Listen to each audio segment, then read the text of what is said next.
You're watching Las Vegas 1. News and information 24/7. Lawmakers and business leaders are embracing the reality of the state's $3 billion budget hole. A tax increase, they all agree, is inevitable, but the size remains to be seen. Is there another answer? We'll ask activists from both ends of the political spectrum. That's next on Face to Face. Tough questions, direct answers. This is Face to Face with John Ralston. Welcome to Face to Face. I'm John Ralston. Experts now predict the state's budget deficit for the next biennium will reach $3 billion. Not surprisingly, few, if any, politicians are willing to put their name to a tax increase of that magnitude. So what's the answer? Is Nevada doomed to another cycle of Band-Aid fixes? Joining me to talk about it from Progress Nevada, liberal activist Erin Neff, and from the conservative think tank, the Nevada Policy Research Institute, Andy Mathews. Welcome to both of you. Thanks for coming on. Thanks, John. Let me start with you, Mr. Mathews. Yesterday, a group of business leaders in a wide cross-section, gaming, manufacturing, chamber of commerce folks, runs the gamut. The gamut between you and Ms. Neff, maybe even, were there.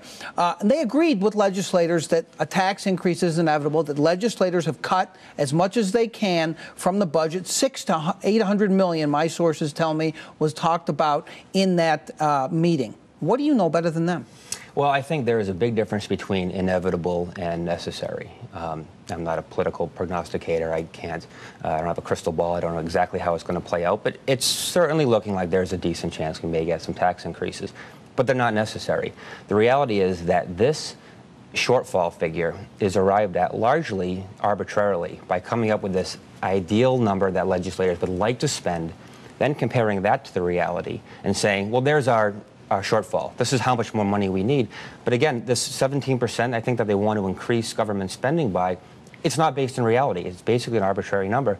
And it's part of this ongoing system of government believing that it needs to continue to grow without restraint during boom times. And even in the bust times, we're seeing that they can't just rein themselves in and show a little bit of self-control. Okay, well, we're going to get, you said a lot in there, and I'm going to go through some of it. Sure. But first, let me just get to one point that you said. It's not arbitrary in this sense. You can play games with numbers, and depending on what you want to come out of the argument, right? But the $3 billion is a real number in this sense. It's not what they want to spend. That is the number to get to the level of services approved by the 2007 legislature. Now, you may not agree that that's the right level of services, but the people in that room yesterday, Mr. Mathews, business leaders, a lot of them quite conservative, by the way, North and South, said, you know what, you're right. This state cannot afford to cut $3 billion. Well, again, I can't speak for anybody other than NPRI.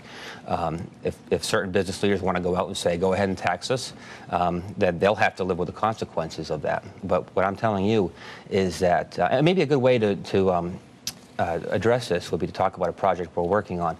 Jeff Lawrence, one of our fiscal analysts over at NPRI, is going through the governor's proposed budget, and he's going to be presenting sometime next week. This is going to be up at npri.org, an alternative to the governor's proposed budget. And he's been able to identify somewhere in the vicinity of $1 billion that can be cut, of waste and trim, of fat that can be trimmed, primarily taking or removing programs that were created just in the last few years using the excess revenue that came in after the large 2003 tax hikes. We've on this large spending binge. We need to. I want to hear about what some of these cuts are in a moment, but I want to let Ms. Neff jump in. I'm sorry I misspoke. ProgressNow Nevada. Right. Do you want to give your website too, since he's already given his? ProgressNowNevada.org. Okay. Never a bad time for shameless plug. That's right. Exactly. All right. So there is a $3 billion hole by some calculations. The way I just explained how it was calculated. We'll get to what the cuts can be. Here you are. You've watched legislatures as a reporter. Now you're watching it as an activist on the left. Doesn't it disturb you that all they're thinking about doing to fill a $3 billion hole is raise taxes that would amount to, I don't know, a sixth, a fifth of that maybe? It's beyond disturbing. As a parent in this state, it's horrendous when you look at the school system.